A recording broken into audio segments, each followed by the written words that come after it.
चत अधम शरीरा। इसमें इसे इधर तो इस शरीर को अधम बता रहे हैं और इधर इसे साधन का धाम समझ नहीं आता। बड़ी टेढ़ी बात है और ये बात झूठी भी नहीं है। 100% सत्य बोल रहे हैं दोनों बातों को और ये दोनों सही हैं, लेकिन सही हो तो कैसे? तो किसी ज्ञानी ने कहा है, किसी संत ने कहा है, किसी महात्मा ने कहा है, अगर ये शरीर पाप करता है, ये शरीर अधर्म करता है, ये शरीर किसी का बुरा चाहता है, तो ये शरीर अधम है। और ये शरीर धर्म करता है, पुण्य करता है, सत्कर्म करता है, संतों की सेवा करता है, ये शरीर मोक्ष का धाम है। साधन धाम मोक्ष कर द्वारा, पाए न जई परलोक सवारा। अगर ये अच्छे काम करता है तो ये मोक्ष का धाम है। अगर इस शरीर से पाप होते हैं तो ये अधम है, नीच है, पापी है ये शरीर। इसलिए अच्छे अच्छे काम कीजिए, इस शरीर से मोक्ष को प्राप्त कीजिए। इसे यूं ही मत बिताइए इस शरीर को। 84 लाख योनियों में यही एक ऐसा शरीर है जो कुछ कर सकता है, बाद बाकी तो सब भोगने वाले हैं। योनि बाई योनि, पीढ़ी दर पीढ़ी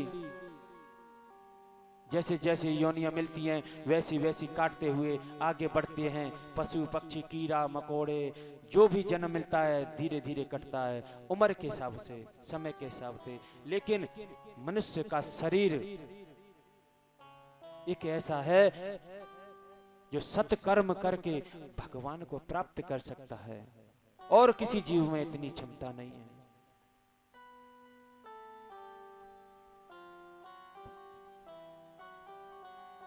इधर हताश हो गया गजराज, सबसे संसार से निराश हो गया, जिस तरह निराश हो गई थी द्रौपदी।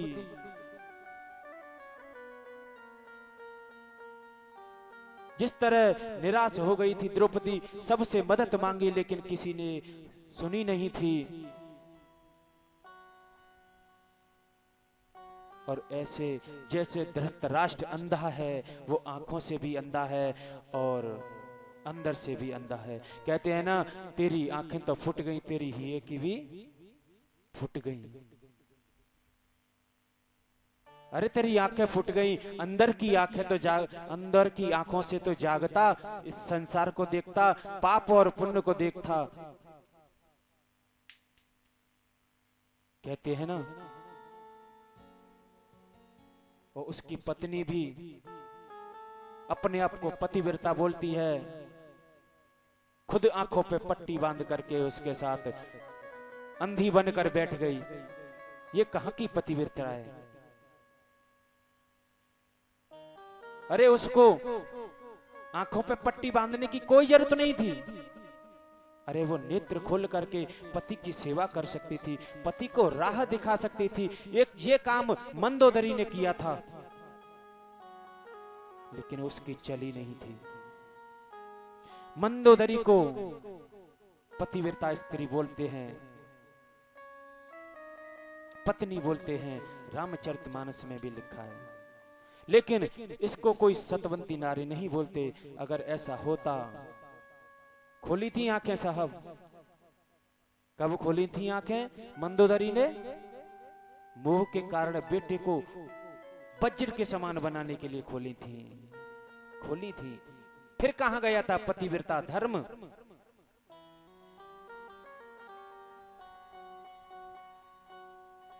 लेकिन भगवान से हम ऊपर नहीं चले जाएंगे,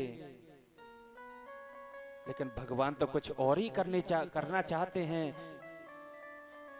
दुर्योधन को बताया कि तू बिल्कुल निर्वस्त्र होकर मेरे सामने आ जा, मैं तुझे वज्र के समान कर दूंगी, थोड़ी देर के लिए अपने नेत्र खोलूंगी।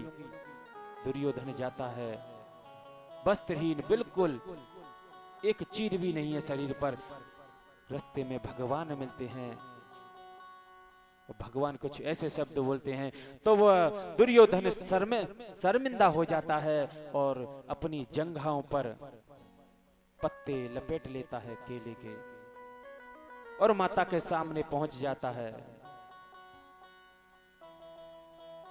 और नेत्र खोलती है तो देखती है जंघा कच्ची रह गई। तूने ये पुत्र ये क्या किया?